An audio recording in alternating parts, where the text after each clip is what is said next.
Assalamualaikum warahmatullahi wabarakatuh.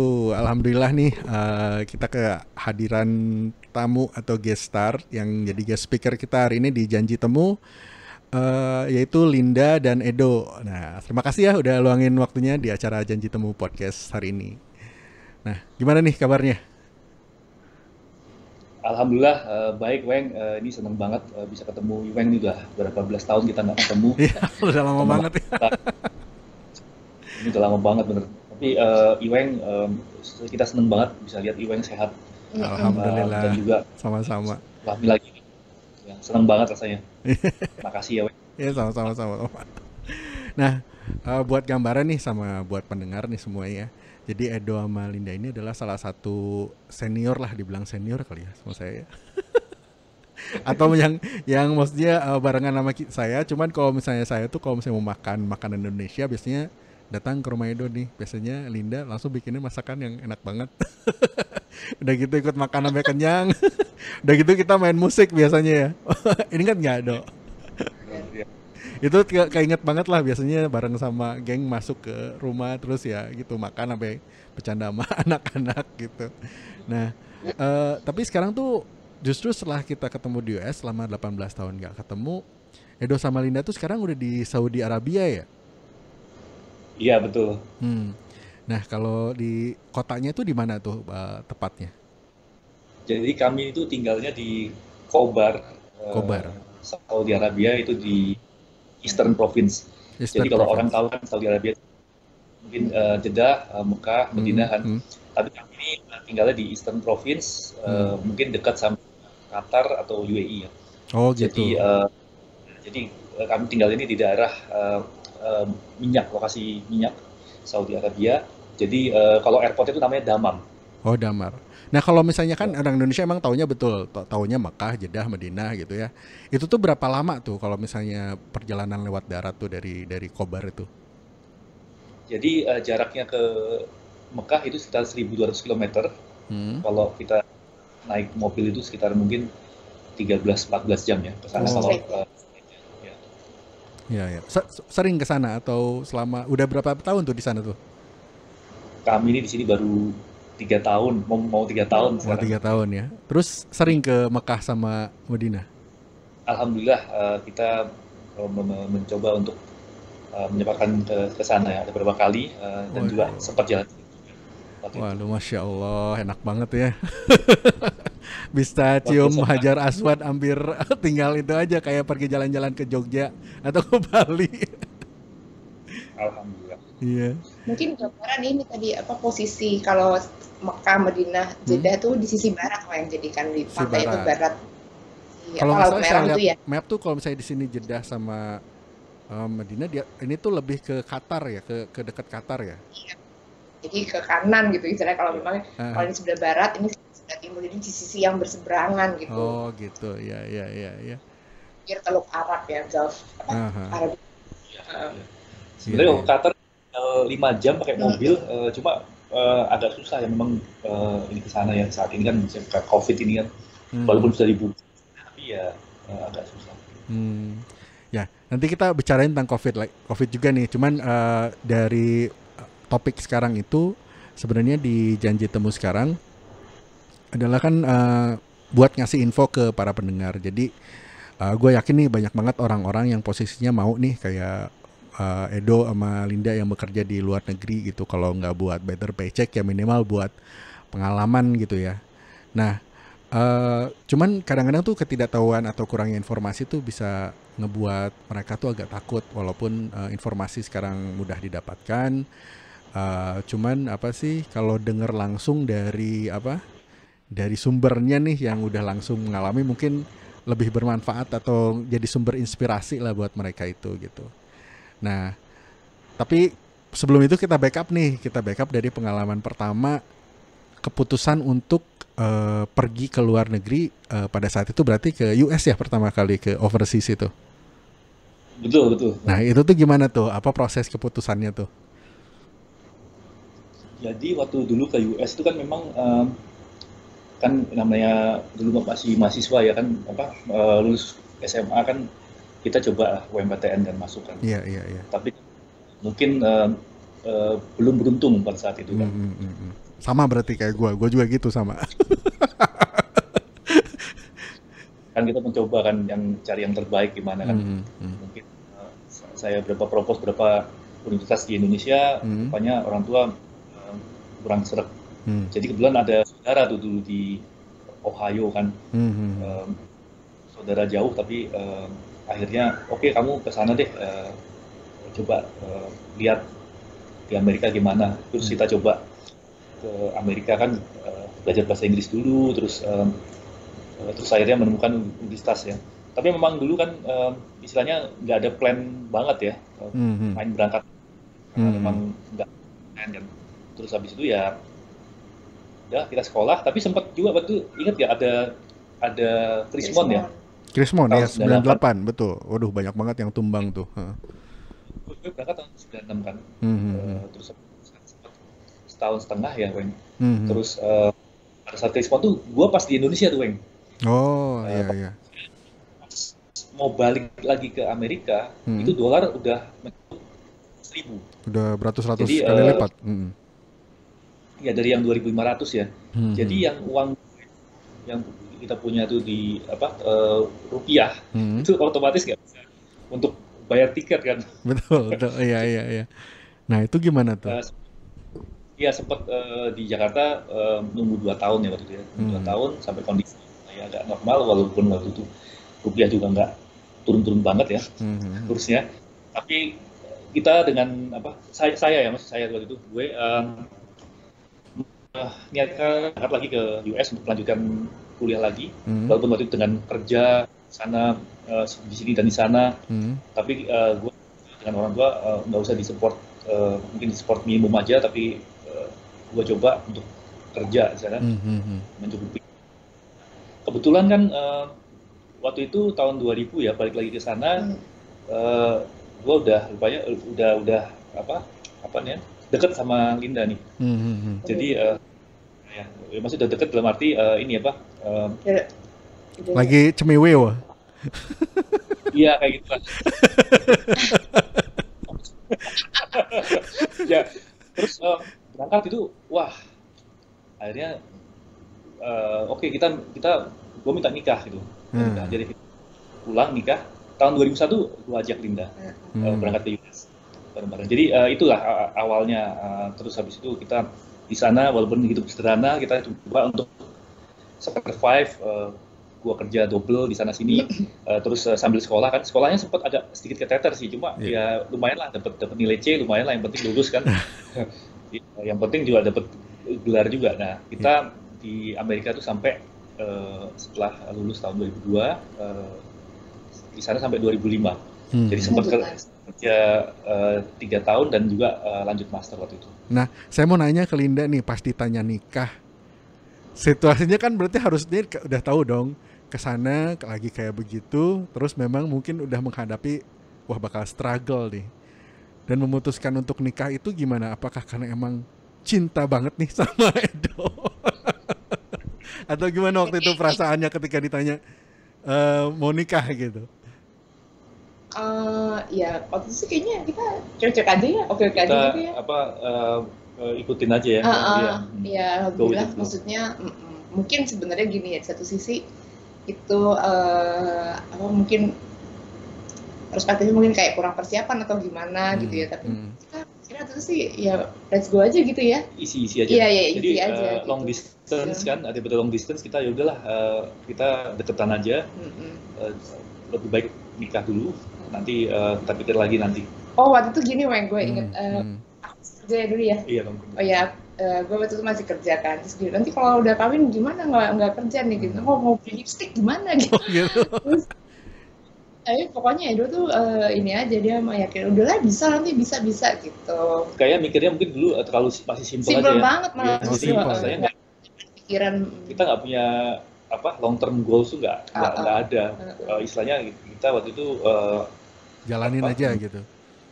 Pacaran terus habis itu daripada jauh-jauh udahlah kita nikah aja, lanjut nanti yang nanti kedepannya lihat nanti. Tapi ini juga sih, yang maksud sempat kayak hitung-hitungan juga kan kita, maksudnya karena kita kan benar-benar dari nol banget ya Weng ya. Bisa lah nanti kalau ini belanja tuh sekitar sekian gitu-gitu, itu sempat ada nanti ini ya waktu itu udah mulai ada sampingan ya. Udah mulai ada yang kerja dari kampus itu ya Weng ya. Jadi ini ya dapatnya segini nih, nanti bisa lah kita kalau makannya belanja gini bayar apartemen gitu-gitu. Itu tuh udah tapi itu ini aja ya. Waktu itu sih kita nggak kebanyakan pikiran ya. Nggak kebanyakan pikiran. Gitu ya.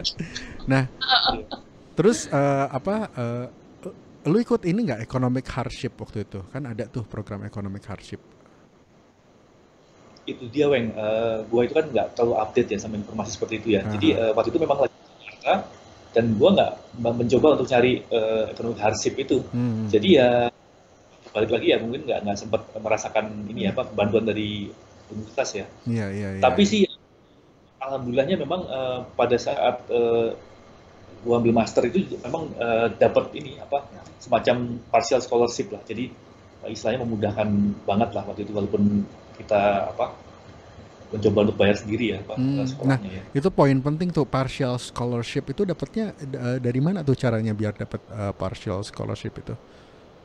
Jadi kita ini setelah diterima tuh nanti kita approach salah satu profesor kan, kita kasih tahu kita seperti ini, di mana saya punya keluarga di sini, terus saya pengen juga bantu profesor supaya saya juga mungkin dapat knowledge lebih dan profesor juga mungkin akan dapat bantuan. Jadi dimulai seperti itu sih perbincangan biasa aja, dan dia juga akhirnya ada suatu program itu dia bisa ngasih semacam keringanan. Jadi gue cuma bayar mungkin sekitar 60% ya dari jadi bisa ya ngobrol sama pihak universitas atau misalnya profesor yang mungkin karena suka sama lu bisa bantu buat sponsorin dapat scholarship, partial scholarship itu ya? Iya benar. Nah jadi boleh tuh informasinya, pasti banyak banget tuh yang oh iya berarti ada gitu cara di sana tuh, banyak yang bisa ngebantu ya. Terus gimana, Dok? Terusin. Jadi kan kalau gue memang nggak sepinter orang-orang lain yang misalnya kalau GPA-nya mungkin 4 gitu kan, mungkin bisa dapat ada program-program scholarship khusus ya yang mungkin bisa cover mungkin dari itu ya. Cuma ya gue alhamdulillah dengan waktu itu dengan approach ke profesor dan ada program juga, dapat ringanan banyak, ya udah alhamdulillah. Iya. Nah terus fast forward setelah lulus pertama kali kerja di US itu kapan tuh? Apakah setelah lulus dari MBA, masa OPT ya, ada OPT kalau nggak salah, atau gimana? Jadi gini Weng, gue waktu itu kan memang lulus S1 tahun 2002, langsung lanjut ke master kan, tapi ada jeda sedikit ya. Jadi setelah lulus bachelor itu sebenarnya ada program namanya OPT ya. Nah sebelum gue lulus bachelor, gue itu ada namanya ikut CPT. CPT itu kayak curricular practical training ya. Jadi magang, kayak magang. Ya kita diantar sama sekolah untuk bekerja di luar. Dan kebetulan gue dapat kerjaan mungkin sekitar 1 tahun sebelum lulus. Jadi itu di manufacturing gitu. Jadi ya alhamdulillah waktu itu ada kesempatan seperti itu.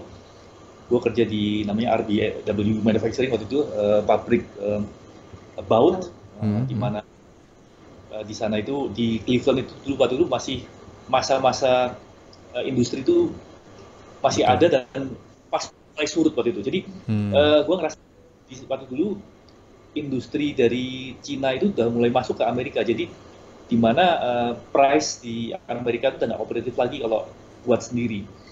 Jadi pada saat itu gue di transisi di mana perusahaan itu mau ditutup dan dia mau beli langsung produknya dari Cina sebagai kayak broker aja gitu, karena sosial lebih murah. Jadi setelah itu gue merasakan tuh wave-nya di mana perusahaan-perusahaan manufacturing di Amerika itu gulung tikar, banyak sekali.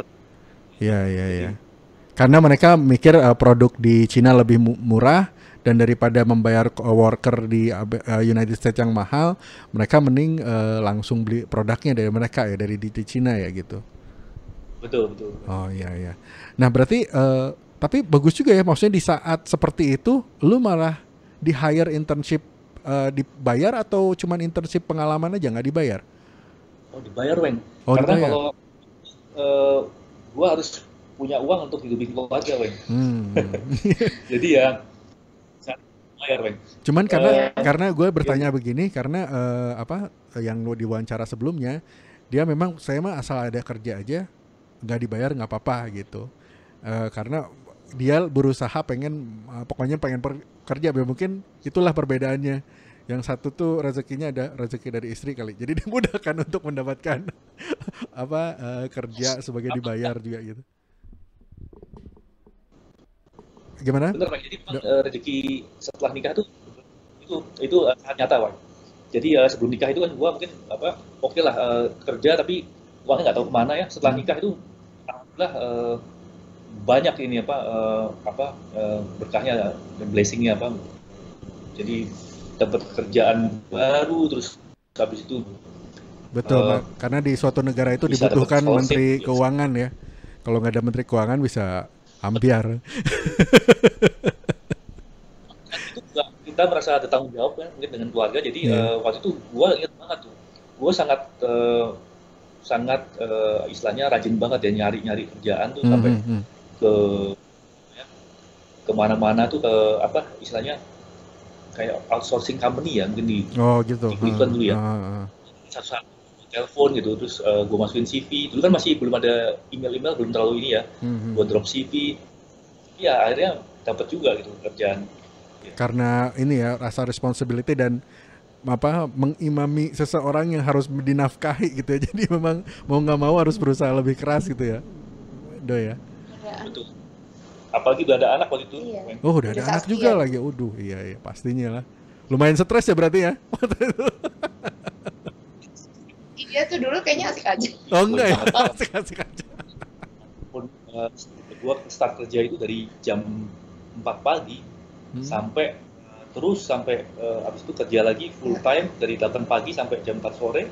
Kuliah. Sempet malam tuh kuliah jam 7 sampai jam 11 malam. Walaupun ngantuk-ngantuk gimana, alhamdulillah Wen. Tapi terasa hidup itu karena penuh sibukan kok cepet banget akhirnya ya. Betul. Banget. Iya. Udah 4 tahun gitu di Amerika. Nah, dari situ, dari setelah CPT itu dikerjakan, terus selanjutnya gimana tuh? Apakah langsung OPT juga di hire sama perusahaan yang sama atau move on ke perusahaan yang lain? Jadi yang tadi gue cerita itu perusahaan ini kan udah mau gulung tikar. Dia bilang sama cari-cari kerjaan lagi, barangkali nanti bisa dapat yang baru karena kita juga mau factory-nya. Alhamdulillah dengan pengalaman itu gue bisa dapat kerjaan yang lebih bagus di corporate-nya dulu namanya Moen International. Jadi itu perusahaan untuk yang bikin kayak produk kamar mandi ya, seperti untuk toilet dan juga keran-keran faucet ya.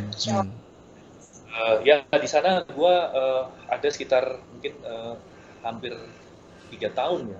3 tahun. Nah ini menarik nih, tadi bilang alhamdulillah setelah lu kerja CPT di perusahaan yang baut itu lebih terbuka gitu karena punya pengalaman. Nah berarti kan sebenarnya barrier paling susah itu adalah mendapatkan pekerjaan pertama. Ada nggak tips-tipsnya nih? Jadi mungkin tips pertama ya kita mesti punya keinginan kuat ya untuk misalnya explore opportunities dimanapun ya. Jadi mungkin satu lagi mungkin harus update CV pastinya.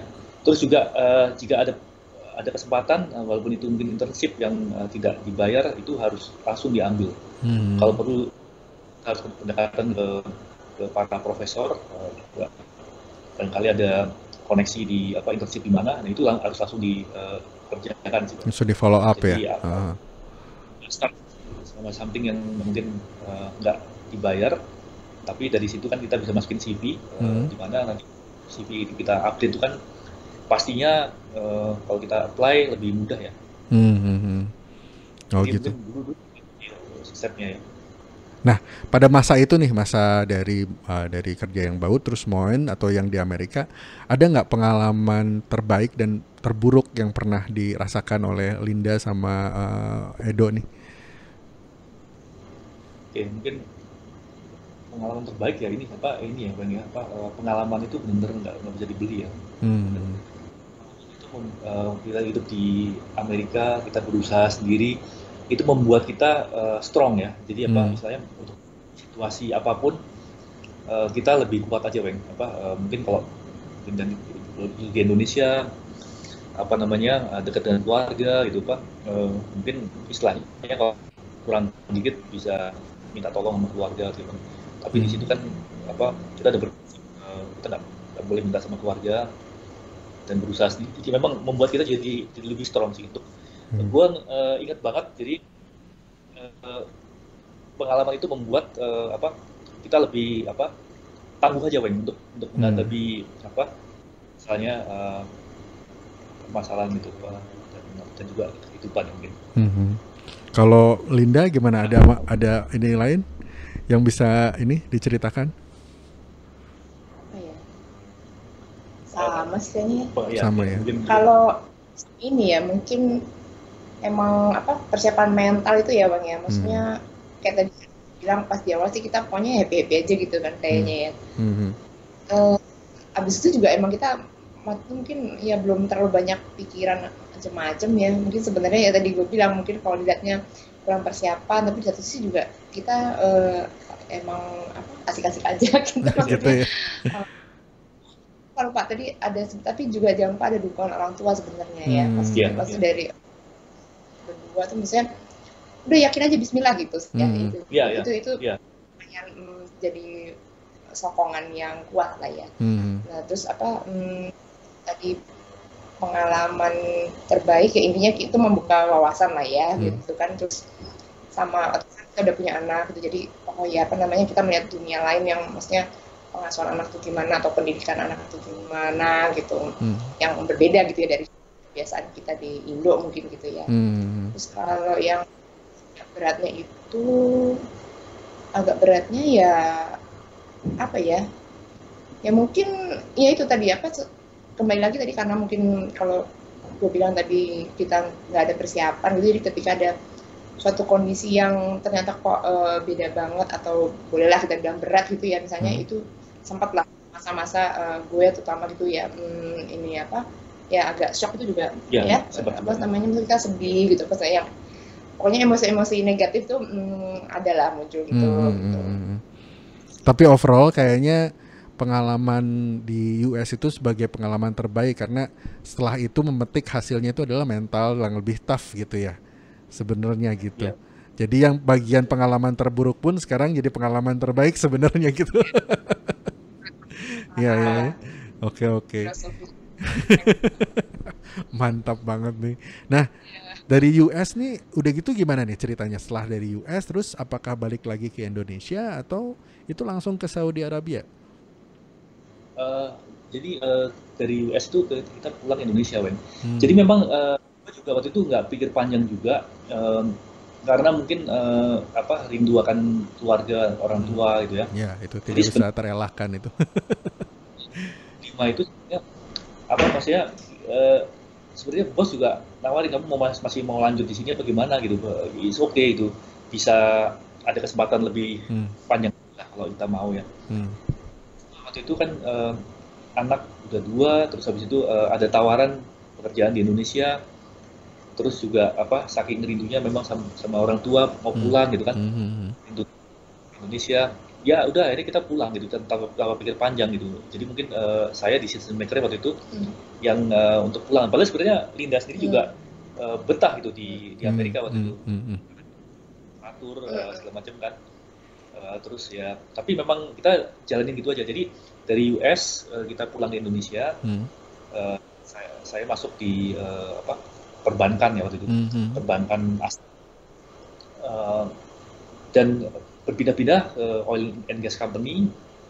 Jadi mungkin sekitar dari 2005 sampai 2018 sampai gue dapat tawaran di Saudi.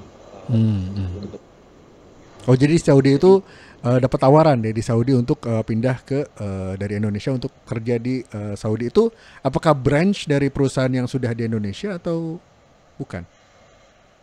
Enggak, Weng. Jadi memang sebenarnya juga awalnya juga coba cari-cari opportunity ya di waktu itu di Indonesia lagi mungkin nggak banyak opportunity yang cocok ya. Iya, iya. Terus kita coba aja explore lebih lanjut ke Saudi. Oh ternyata ada yang manggil nih interview segala macam. Terus mereka juga cari orang yang spesifik kayak speknya gue nih. Jadi ya udah kita menulis untuk berangkat itu ya itu juga again nggak mikir panjang, kita udah terima aja lah ini mungkin jalan dari Allah, langsung berangkat. Nah ini ada yang tertarik nih yang kalau view dari gua, jadi pernah kerja di benua Amerika, benua Asia, sama sekarang benua Arab. Oh Arab benua bukan sih? Afrika masuknya. Asia juga. Asia ya. Pokoknya pindah tuh kan berarti di Amerika, jangan benua ngomongnya, Amerika, Indonesia, sama Arab ya. Middle East. Nah, Middle East betul. Nah, anak berarti menyicipi pendidikan 3 negara berbeda gitu. Ada ini nggak? Ada dari adaptasi atau kendala gitu? Kan pasti banyak nih orang-orang yang mau kerja di luar, tapi aduh ini anak gimana udah betah di sini atau gimana? Nah, itu gimana? Ya deh, apa namanya ya itu mungkin ada background dulu ya. Apa namanya anak-anak kita pindah ke sini kan mereka udah gede-gede ya, udah pada SMA atau SMP. Itu terus struggling banget yang itu. Itu buat kita semua gitu ya, maksudnya karena mereka kan udah punya temen gitu ya. Iya betul. SMP SMA kan temanannya kuat ya, udah punya teman sendiri. Kita sendiri dan sebenarnya udah punya apa ya kayak jalan cita-cita ya, career path lah kalau mau dibilang kan yang bangun gitu. Tapi kemudian bisa dibilang kesempatan itu jadi kalau mau dibilang hilang ya oke lah hilang gitu ya dengan pindah ke sini, dalam artian apa yang tadi mereka udah bangun itu jadi belok gitu kan. Betul. Itu sih ya, kalau itu ya jelas gitu. Terus juga perbedaan culture yang teramat sangat beda kan di sini di Saudi gitu ya. Iya. Itu apa namanya itu benar-benar challenging sih buat anak-anak karena mereka udah gede ya. Maksud ini not gua kasih tahu karena mereka udah remaja. Kalau lihat teman-teman di sini yang memang udah anaknya dari kecil-kecil udah pindah ke sini atau pindah kemana-mana gitu. Gak tahu sih, kita ngeliatnya sih mereka sepertinya lebih bisa menyesuaikan gitu. Jadi sekarang itu masih struggling atau masih struggling buat beradaptasi ya. Bawa terus itu loh Weng, maksudnya mungkin masa kritisnya lah katakan gitu mungkin udah ya, tapi itu semua mengubah ya, benar-benar mengubah mungkin bukan karakter ya apa ya. Basically itu pengaruhnya terus lah gitu, ada terus gitu. Mungkin kalau misalnya dianalogikan seperti kita dulu tuh kita berangkat ke Amerika gitu kan, apa namanya sesuatu yang berbeda banget gitu, kita mengalami challenge gitu kan, apa namanya itu juga kan membentuk karakter ya. Karakter terus juga value yang kita anut gitu kan ya, kemudian juga mungkin penentuan langkah ke depan jadi gimana. Terjadi juga lah sama anak-anak gitu. Ya, dan mudah-mudahan kita doakan lah jadi pengalaman yang mungkin sekarang challenging nanti ke depannya mungkin itu pengalaman terbaik gua sebenarnya gitu. Bisa jadi waktu kayak ini. Ya. Nah, gimana? Enggak, mungkin kan karena kan mungkin beda ya. Mungkin kalau kita sekarang nih udah jadi orang tua gini, umur kita sekarang ini kita sih lihatnya udah beda ya sekarang ya, kalau kita ngelihat apa dulu gitu dan sekarang, cuman kalau anak-anak itu kan masih in the now gitu ya. Iya. Jadi mungkin belum bisa sepenuhnya melihat positifnya misalnya kayak gitu. Ya kita doakan saja, mudah-mudahan semuanya lancar. Teenager emang agak susah ya. Tapi saya masih anaknya belum teenager, jadi masih kecil-kecil, masih bisa diatur. Ya nikmati dulu Bang. Nikmati dulu ya. Sih sebenarnya sampai sekarang nikmati terus. Insyaallah. Nah, Terus kita balik lagi nih ke masalah pekerjaan. Nah, dari culture pekerjaan yang di ini, yang di apa, yang di dapat dari yang di Amerika, yang di Indonesia, sama yang di Arab, itu sebenarnya ada apa perbedaan yang paling mendasar sih sebenarnya? Berarti kan kalian juga harus adapt ya dengan culture itu. Betul. Jadi mungkin kalau di Amerika tuh saya melihat orang Amerika tuh orang yang sangat apa namanya toleran banget dan juga mempunyai family value yang cukup tinggi lah. Jadi di mana pekerjaan itu nggak penting, yang penting itu keluarga. Jadi kadang-kadang apa jadi sangat fleksibel banget. Kalau kita melihat mereka ya life work and balance ya. Jadi kalau mereka kayak summer itu liburan bener all out itu bener tuh Pak. Jadi memang itu pengaruh ke ini juga ya apa nih cara mereka ya culture-nya cara leadership mereka. Jadi kita merasa nyaman bekerja. Kemudian alhamdulillah waktu itu bos-bos itu memang beberapa bos itu baik-baik ya. Dia melihat walaupun kita orang Asia apa orang Indonesia, tapi mereka sama sekali nggak diskriminasi sama sekali. Jadi kita dianggap jadi memang kayak mereka sering ngajak makan gitu, social life-nya sangat inilah. Jadi itu di Amerika. Ketika di Indonesia mungkin memang beda lagi karena ya saya mungkin ada 5 bos ya waktu itu ya kerja. 5 bos. Iya. Terus? Oh pindah-pindah, Wen. Oh pindah-pindah. Oh pindah-pindah. Kan satu perusahaan 5 bos. Pusing pala.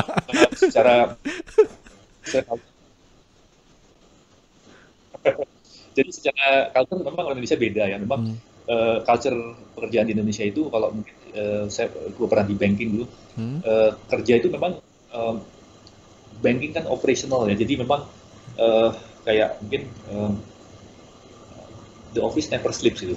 Oh iya. Lebih ke ya, jadi memang berangkat pagi pulang malam gitu. Nah itu yang memang merasa berat sih waktu itu sempat itu pindah juga ke oil and gas di mana gue sering traveling keluar kota keluar negeri di masa-masa di mana anak-anak itu lagi butuh bapaknya gitu. Jadi sempat agak banyak miss juga ya masa-masa itu ya anak ditinggal. Tapi kalau Indonesia ya memang culture-nya bagus sih ya Pak, ya cukup keluargaan juga sih Weng. Memang not as flexible as US ya sebenarnya. Nah mungkin kalau gue cerita lagi di Saudi ini ya, kebetulan gue kerja di perusahaan yang culture-nya cukup internasional di mana para leadership-nya itu memang ada orang lulusan luar negeri ya. Dan juga di Arab ini hampir seluruh orang yang mau sekolah di luar negeri itu bisa dibiayai sama negara. Oh gitu? Jadi ya betul, saking kayanya ya. Jadi mereka yang mau dan pintar itu dapat scholarship dari negara sehingga di kantor gua itu hampir nggak ada yang lulusan lokal. Jadi sebenarnya ada lulusan lokal pun nanti S2-nya dari luar negeri. Jadi asal ada kemauan aja gitu ya? Culture betul. Jadi culture mereka udah mix dari berbagai negara di luar negeri, di Eropa dan Amerika, dan mereka kiblatnya tuh banyak yang Amerika dari education gitu. Jadi culture mereka tuh gue lihat sama apa waktu gue kerja di Amerika. Jadi mungkin ya beda ya, orang Arab kan mungkin memang culture-nya banyak culture asli yang masih di preserve ya gitu ya. Tapi ya mereka fleksibel gitu, cara pikirnya, cara pandangnya tuh sangat advance dan mereka itu gua heran bahasa Inggrisnya bagus banget men. Mereka itu. Ya, jadi mereka itu memang gua baru sadar kalau mereka itu dikirim ke luar negeri itu dibekali dulu dengan sekolah bahasa Inggris dulu setahun 2 tahun sebelumnya. Jadi ketika mereka menginjak ke universitas sudah benar-benar siap gitu. Oke. Nah, ini ada spark pertanyaan nih di gua nih. Ada nggak kemungkinan sebagai kita nih misalnya gua atau dari Indonesia imigran opportunity buat kalau misalnya ada program seperti itu, gua kuliah aja di sana. Udah gitu walaupun kita sebagai imigran, ada nggak kemungkinan kalau misalnya gue mau study di luar yang lu mau, udah gitu gue bisa balik lagi ke tempat usaha untuk ngebangun perusahaan yang ada di Saudi Arabia. Ada nggak sih program seperti itu, atau misalnya kayaknya jalur seperti itu, masuk kuliah dulu pertama di sana, terus minta bantuan pemerintah buat atau perusahaan buat sponsorin kerja, ambil sekolah di Amerika lah misalnya, terus balik lagi buat kerja di perusahaan Saudi Arabia itu? Kalau untuk warga negara Asing. lokal itu asing agak sulit Oh, kesempatannya. sulit ya.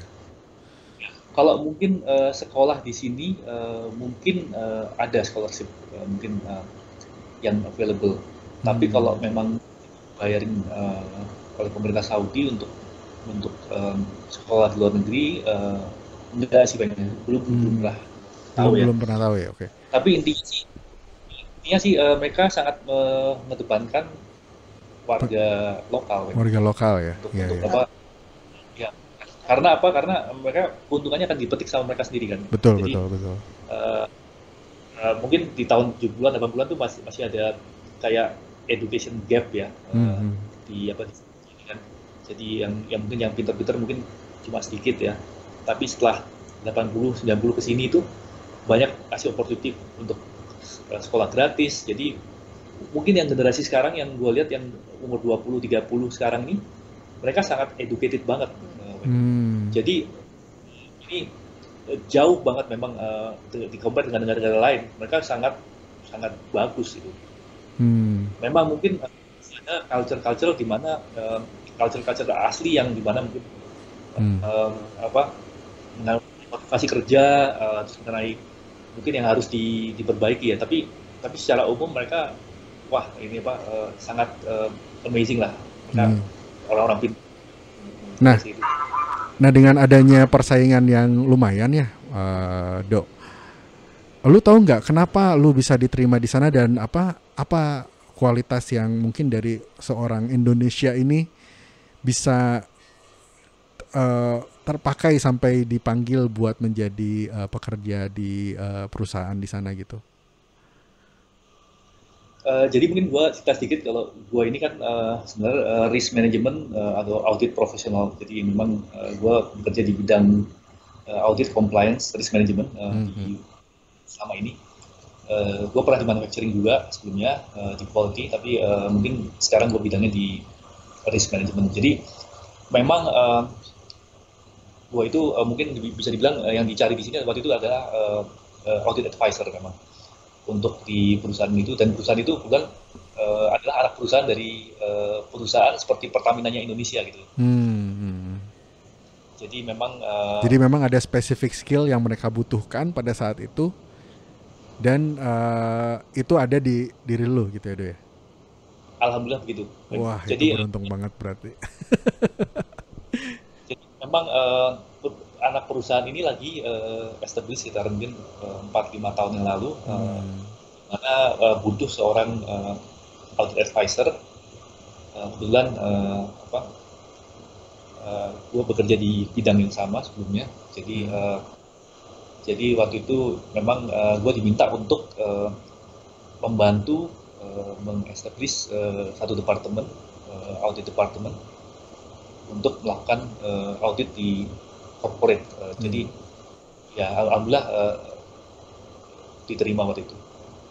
Tapi kok jurusan lu kan sebenarnya core-nya tuh dari awal bachelor tuh industrial engineering ya, kalau nggak salah ya? Ya, betul, Peng. Jadi bachelor gue. Tapi maksudnya kok bisa gitu, hebat banget dari situ, terus tapi lu jadi bisa terima job di mana aja dan di divisi mana aja bisa masuk gitu. Jadi kayak bisa masuk aja gitu. Itu gimana tuh ininya apa? Apakah emang ada MBA itu menjadi salah satu yang bisa perusahaan tuh bisa menerima lu, atau gimana tuh? Jadi mungkin gue berpikir kayaknya memang gue itu bukan pure engineer banget ya. Jadi memang gue itu kan suka lebih ke orang lebih ke manajemen juga ya. Gue suka manajemen juga, suka mungkin manufacturing. Jadi mungkin kenapa gue dulu waktu itu ambil industrial engineering, karena memang gue pengen gue punya skills engineering dan juga tahu mengenai manajemen, makanya waktu itu gue juga coba ambil masternya di MBA di Operation Management supaya ya gue punya apa, ilmu juga tentang manajemen, tentang finance, dan rupanya memang kepake sih Weng. Jadi mereka melihat gue punya apa, flexibility ya. Yes. Dan gue juga pernah kerja di engineering juga waktu itu, dan gue juga pernah kerja di perbankan dan oil and gas. Jadi memang kombinasi itu cukup bagus, di mana mereka ini kan perusahaan maritime ya, ada sisi manufacturingnya juga, sisi engineering, sisi operation. Jadi apa yang gue kerjakan ini kan sebenarnya lebih ke mereview proses-proses mereka semua. Jadi sangat related sih, Weng. Iya. Nah, kalau ini buat Balinda nih, gimana nih perbedaan mendampingi pada saat di Amerika, di Indonesia, dan di Saudi? Perbedaan mendampingi, kalau di Indonesia jelas banyak support, support system ya. Iya. Tapi juga jadinya dengan jauh dari keluarga itu juga kita lebih all out ya. Maksudnya jadi kita juga lebih kayak kalau gue ya, maksudnya jadi kita lebih menyadari peran kita tuh apa sih sebenarnya sebagai istri gitu lah ya, dan ibu. Kalau di Indonesia kayaknya sih ya banyak yang bantuin lah gitu kan orang tua, saudara semua gitu, semuanya berperan semua gitu. Kalau di sini jadi kita harus benar rely on ourselves gitu ya, apa namanya, itu sih lebih ke itu ya. Betul. Ya jadi kita lebih mungkin gini Bang, gue di Jakarta mungkin nggak pernah ketemu sama keluarga, jarang maksudnya, karena pulangnya malam, pagi. Tapi di sini value time. Oh iya ya, sama ini ya Bang, ini kan apa namanya, di Saudi ini sekarang sudah berubah ya, tapi maksudnya waktu kita baru datang 2,5 tahun yang lalu itu masih agak kental rasa Saudi atau rasa Arabnya, kalau mungkin kalau orang gitu ya, maksudnya yang perempuan nggak boleh sendiri itu udah bisa sih, cuma artinya masih culture itu masih lebih kental gitu loh. Jadi apa namanya, walaupun di sini juga ya kita bisa lah naik taksi pas namanya sendiri itu bisa, tapi memang peran bapak itu jadi benar dijalankan gitu di sini. Peran bapak ya, maksudnya kayak anak-anak tuh juga, apalagi anak kita perempuan kan, jadi kalau pergi kemana-mana ya bapaknya nganterin gitu, harus didampingi gitu. Jadi lebih banyak mendampingi. Terus yang menarik juga yang belanja di supermarket itu juga bapak-bapaknya gitu. Oh gitu. Nah, dulu waktu kita baru datang itu mungkin yang perempuan yang belanja tuh belum banyak gitu, Weng. Jadi gue bersaingnya sama bapak-bapak gitu. Kan kalau kita biasa aja gitu kan, maksudnya belanja kan, kadang gue pergi siang-siang, maksudnya pas di kantor gitu kan, apa namanya, ya udah jadi ya siang ke sore lah gitu misalnya, ada bapak-bapak yang belanja gitu, jadi kayak kita mau ngambil jeruk, sayuran apa gitu, ya gue saingannya sama bapak-bapak gitu. Yang mostly itu bapak-bapak, tapi sekarang udah 2 tahun terakhir ini udah berubah banget sih, memang karena ada policy lah yang berubah gitu ya di negara ini, jadi sekarang udah jauh lebih blend lah gitu. Tapi artinya selain itu ya itu ya, jadi memang Saudi ini dia memang ada visi misi 2030 kan, untuk tidak ketergantungan dengan oil and gas, dan juga mereka mengedepankan pariwisata sebelum COVID ya. Jadi memang ini agak terputus programnya karena COVID kemarin. Tapi karena memang mengedepankan pariwisata, terus habis itu menggerakkan industri di luar oil and gas ya. Mereka sekarang sangat terbuka terhadap dunia luar. Jadi kalau kita lihat banyak orang Amerika udah datang ke sini, ke Medina. Jadi buka ini tourism visa ya. Tourism visa. Sebelum 2 tahun lalu tuh nggak ada, Weng. Jadi sudah mulai terbuka sama dunia luar nih. Nah, terus sebagai expat life di sana tuh kayak gimana nih, Lin? Mungkin bisa dijelasin lagi gimana tuh? Kan kalau tadi pekerjaan nih, tapi ini di luar pekerjaan tuh kayak gimana tuh? Ya mungkin gambaran sedikit juga ya. Jadi Hobart ini kotanya udah bisa bilang kota internasional ya. Banyak imigran gitu ya, berbagai nationalities gitu ya. Nah jadi sudah banyak yang bisa berbahasa Inggris gitu. Maksud kita pergi kemana-mana, mulai dari di mall sampai di apa tuh istilahnya, kalau kayak kita di Indo tuh kayak Indomaret, Alfamart-nya gitu loh. Oh, apa convenience store-nya gitu? Iya benar, itu tuh semua bisa bahasa Inggris, Frank. Iya. Jadi kita dari sisi itu kita comfortable banget ya. Artinya maksud kita nggak kesulitan berkomunikasi. Satu, kemudian kalau expat life itu kalau orang Indonesia di sini banyak banget family Indo gitu, banyak banget. Terus mungkin kalau mau tahu sekolah anak juga ya, sekolah anak itu di sini juga sekolah internasional itu banyak lah gitu, bisa milih lah gitu. Sekolah internasional itu ada yang benar-benar yang British banget atau American banget, terus Indian banget juga ada, Filipin banget ada juga yang ini yang sifatnya mungkin international GCC lah kita bilang, GCC Gulf country. Itu yang mungkin bisa dibilang semi internasional gitu lah ya, artinya maksudnya mengambil kurikulum Cambridge misalnya, tapi dalam pelaksanaan di kelas itu masih yang dipisah, girls section sama boys section itu dipisah gitu. Ya kalau yang pure international itu ya sama aja kayak kita sekolah di Amerika gitu loh.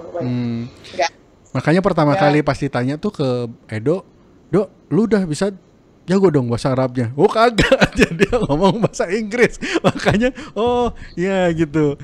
Jadi emang di sana udah internasional banget ya. Jadi mungkin Inggris tuh udah jadi second language, bener-bener dipakai gitu. Mungkin kayak Singapura kali ya gitu ya, udah mulai kayak gitu kali ya. Hampir sih ya. Ya kalau Singapura kan sampai ada Singlish gitu, Singapura English. Mungkin itu ada Aris Arab English gitu. Bepsi and Ibon. Apa tuh? Ibon. Kan nggak ada huruf P kan, kalau di huruf hijaiyah kan nggak ada huruf P. Oh gitu. Hanya B gitu. Iya. Bepsi. Bepsi ya. Gitu. Iya itu makanya itu jadi Arish, mungkin udah ada Aris nih, Arab English. Oh gitu ya. Tapi Jadi benar sih, ini tuh membuka wawasan banget sih, maksudnya yang selama tapi itu ini kan tahunya mulai 2 tahun kemarin itu emang benar-benar perubahannya kelihatan banget. Kelihatan banget. Even buat kita yang berdatang ya itu kita bisa lihat perubahannya. Kalau teman-teman yang di sini udah 18 tahun gitu, itu mereka apalagi ya, zaman dulu benar-benar yang katanya masih sepi banget gitu, misalnya terus ada tank lah di depan kompleks perumahannya, bisa sampai yang kayak gitu banget gitu, kayaknya masih rasanya kayak mencekam gitu kan. Sampai teman-teman tuh ada yang cerita ke dokter aja tuh mesti pergi ke Perancis misalnya gitu. Wah serius? Benar-benar itu zaman dulu banget gitu, karena maksudnya mereka merasa kurang comfortable dengan mungkin dokter di sini gitu, sampai ada yang harus kayak gitu. Kalau sekarang ini benar, masya Allah, yang benar-benar membuka wawasan gue sih, terbuka banget. Saudi ini ternyata keren banget gitu, maksudnya wah beneran deh, maksudnya kayak kita rumah sakit itu juga dokter-dokternya ada yang mostly Saudi tapi juga afiliasinya tuh sama Amerika, sama UK, Eropa gitu ya, maksudnya udah mulai terbuka ya. Itu benar-benar keren-keren banget gitu. Nah itu kan gue tuh ngeliat di foto di Google ya, itu ada pantai kan, itu pantai dekat situ. Nah di situ gimana pantainya? Apa emang kayak pantai Bali atau kayak pantai Syari yang kayak gimana tuh, atau gimana tuh?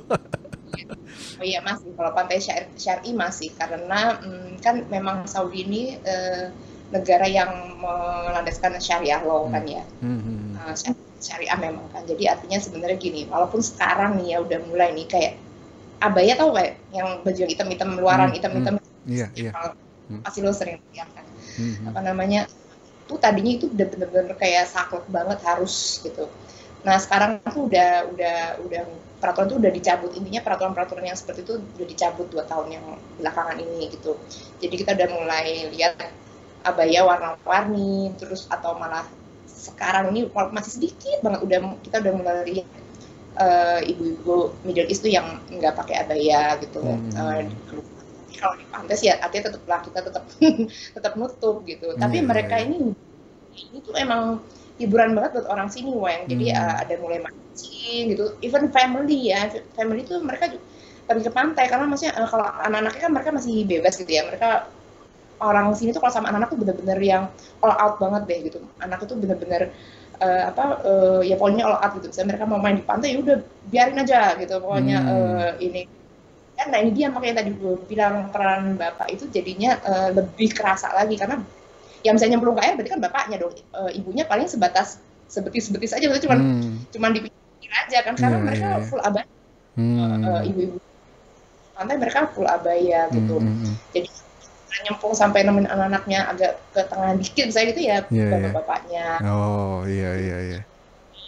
Kita gelar karpet gitu, piknik beneran gitu. Iya. Jadi udah mulai benar-benar ini. Tapi pernah nggak ngobrol sama orang-orang lokal gitu tentang yang dari dulu gitu, mungkin orang lokal yang udah rada tua gitu lah, ngobrolin tentang perubahan ini, mereka gimana? Apakah senang atau agak yang kenapa ini berubah gitu? Ada nggak yang kayak gitu? Jadi ada dua pihak juga yang 50-50 ya. Jadi memang kalau yang orang-orang sudah agak senior, memang mereka ada yang bilang menyayangkan kenapa kok perubahannya sangat drastis ya. Harusnya misalnya mempreserve Saudi culture, nggak kayak gini-gini banget dong harusnya. Tapi ya lain yang generasi muda ini seneng banget mereka, happy banget. Mereka biasanya kan kalau traveling tuh harus luar negeri. Sekarang mungkin udah mulai karena di sini lebih terbuka, lebih bebas, berekspresif bisa gitu ya. Di dalam negeri. Tapi mungkin mereka ini kaum menengah ke atas ya, traveling itu selalu kiblatnya ke luar negeri, ke Europe, ke Amerika. Jadi memang kalau mungkin kita kalau orang kita traveling kemana sih, paling ke Jogja, Solo gitu ya ada juga sih yang cuma kalau di sini udah kayak common banget ya. Misalnya kebiasaan mereka itu kalau misalnya traveling kalau gua jalan-jalan ke Garut, mereka mah jalan-jalan ke Perancis, itu biasa gitu ya.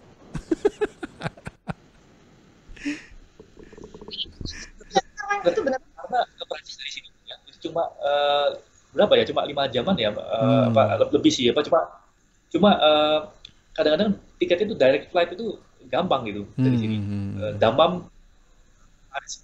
Jadi memang mereka ya udah kalau libur keluar. Oh iya, sama mungkin ini Weng, waktu kita baru datang ke sini ya, itu benar-benar kita tinggal di sini, itu memang feel-nya tuh beda banget sama kalau kita umroh gitu ya. Pas di kita terasa ini Saudi tuh kayak Amerika banget. Jadi tata itu kayak kita kalau di Amerika kan exit jalan tol langsung ketemu city gitu kan. Gitu, dan di setiap city itu benar-benar ngumpul misalnya pom bensin gitu kan, sesama apa namanya itu ya, convenience store, sama ya kedai-kedai kecil gitu, terus Groove City kalau di Amerika ya, distro ya. Ada kayak gitu, ada juga kan, kayak outlet, tapi nggak seperti Amerika banget ya. Apa namanya ini sih lebih maksudnya gini, kalau di setiap kota tuh juga pasti ada rumah sakit, sekolahan, masjid, taman, itu tuh pasti ada gitu. Jadi teratur banget. Jadi bener-bener kalau lihat di peta juga kayak di Amerika gitu, Weng, kotak-kotak gitu, Weng. Gitu. Jadi dan pokoknya ini bener-bener yang membuka wawasan gue banget. Bisa, Saudi ternyata kayak gini, keren banget. Semua tuh udah kayak sistem-sistem itu tuh udah serba online ya, serba online. Data kita tuh connected gitu misalnya. Jadi wah, Masya Allah, deponya keren banget. Itu sesuatu yang kita nggak nyangka gitu loh. Sih, maksudnya. Nanti insya Allah kalau ada rezeki saya mau main-main deh ke sana. Kalau misalnya COVID sudah berakhir. Kayaknya seru ya.